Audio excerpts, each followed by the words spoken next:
हजार हजार संख्यार जो प्रशंसक पहुंचती गोटे कथा सूचौची दीर्घ 40 वर्ष धरी धर्मेंद्र प्रधान जो छात्र जीवन आज पर्यंत सामाजिक क्षेत्र में से जो जोड़ी होकर लोकों सहित से हूँ लोकंर भल पाइबा अच्छी आज से क्षमतार नथिले मंत्री नथिला बेले आपण कार्य जारी रखु आम आप सहित अच्छु यही कथाटा ही आज प्रमाण करने हजार हजार संख्यार लोक उपस्थित अच्छा यह अधिक भाव से निश्चित भाव में मनोबल देव और लोकों भितर गोटे आत्मविश्वास सृष्टि कर यूजी और नीट्र क्वेश्चन पत्र लिक होगापर कोटना कोठी जो मैंने परीक्षा देते परीक्षार्थी कथा कहतु जो मैंने छात्र नेता रही से ओडिशा समेत दिल्ली जंतर मंतर ठारे आंदोलन करते सीजेपी पक्षर ये आंदोलन जोरजार होता है जितेबाला दीर्घ 20 दिन धरिकी आंदोलन आरंभ होता गोटे कथा उठीला जे केंद्र शिक्षा मंत्री धर्मेंद्र प्रधान इस्तीफा दिंतु एक कथा को दोहरा जाता बारंबार घटना घटिया पर बा आंदोलन तीव्रतर रूप नेबा परे कोटना कोठी धर्मेंद्र प्रधान 2 दिन तले इस्तीफा पत्र पठाइथिले बा मोदी पाखक लिखित भाव में इस्तीफा पत्र देते परवर्ती समय आ गोटे बड़ कथा आसूची जे जितेबाला इस्तीफा देइछंती एवं परवर्ती समय ओडिशा को आज फेरी कोटना कोठी उत्सव मुखर आप देखुए सीधा सड़क मो सहयोगी को कहवाई चाहिए पूरा भिजुआल आप देखुए पूरा गहली चहली लगी रही पूरा समस्त प्रकार देखुए गोटे पटे भिड़ जमी समस्त अच्छे आम हजार हजार संख्यार जो प्रशंसक पहुंचती गोटे कथा सूचौची दीर्घ 40 वर्ष धरी धर्मेंद्र प्रधान जो छात्र जीवन आज पर्यंत सामाजिक क्षेत्र में से जो जोड़ी होकर अच्छा लोकों सहित से हूँ लोकंर भल पाइबा अच्छी आज से क्षमतार नथिले मंत्री नथिला बेले आपण कार्य जारी रखु आम आपण सहित अच्छु यही कथाटा ही आज प्रमाण करने हजार हजार संख्यार लोक उपस्थित अच्छा यह अधिक भाव से निश्चित भाव में मनोबल देव और लोकों भितर गोटे आत्मविश्वास सृष्टि कर आपण छात्र नेता राजनीति आरंभ कर आज वरिष्ठ नेता है आपरे धर्मेंद्र बाबू आसवा पर राज्य राजनीति कौन परिवर्तन होबार आशा कर 84 मसीहा छात्र आंदोलन बेलू सारा ओडिशार छात्र राजनीति सहित मु जड़ित मु देखी निजे व्यक्तिगत भाव में मोर अनुभूति अच्छी 90 मसीह जो छात्र राजनीति विशेष भाव में तत्कालीन सरकार विरुद्ध में जो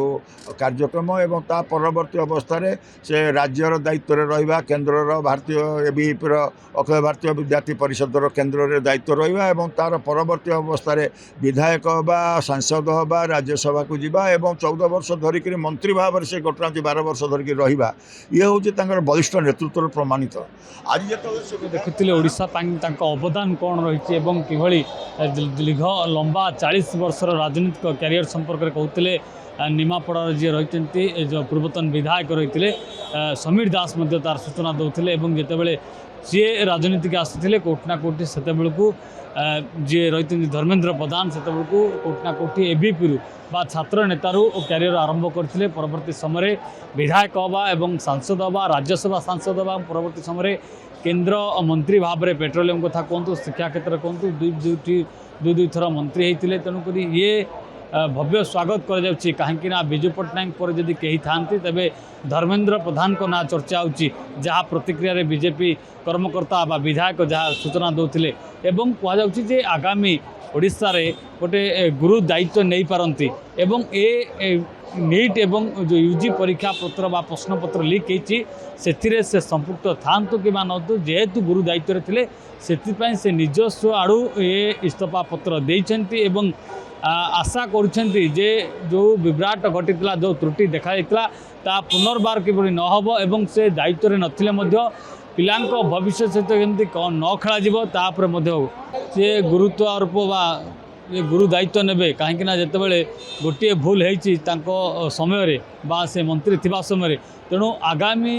जो मैंने भी मंत्री हूँ ना प्रहलाद जोशी को जो दायित्व दिखाई से भली क्षेत्र जमी न हो से गुरु दायित्व से ने अन्य पक्षे जब कह आज आप देखो इस्तीफा पूर्व जो गहली चहली लगी बर्तमान इस्तीफा पर ये गहली चहली लगी तेणुक कहुचे धर्मेंद्र प्रधान को क्रेज रही ओडिशा अवदान जो कहुचे केबे किए पूरण करिपरिबो नाही तेणुक ओडिशा आहरी किछि करिवार अछि बा ओडिशा को किसी गोटे बड़ गुरु दायित्व मिलला भली जना पड़ुछि जहाँ परवर्ती समय जनापड़ बोली चर्चा होती। भुवनेश्वर ग्रामप्रसन जीवन को प्रियकांत साहू रियो न्यूज। जदि आपंक आम भिडी भल लगा तेब आम चैनल को लाइक शेयर सब्सक्राइब करने को जमा भी भूलु नहीं।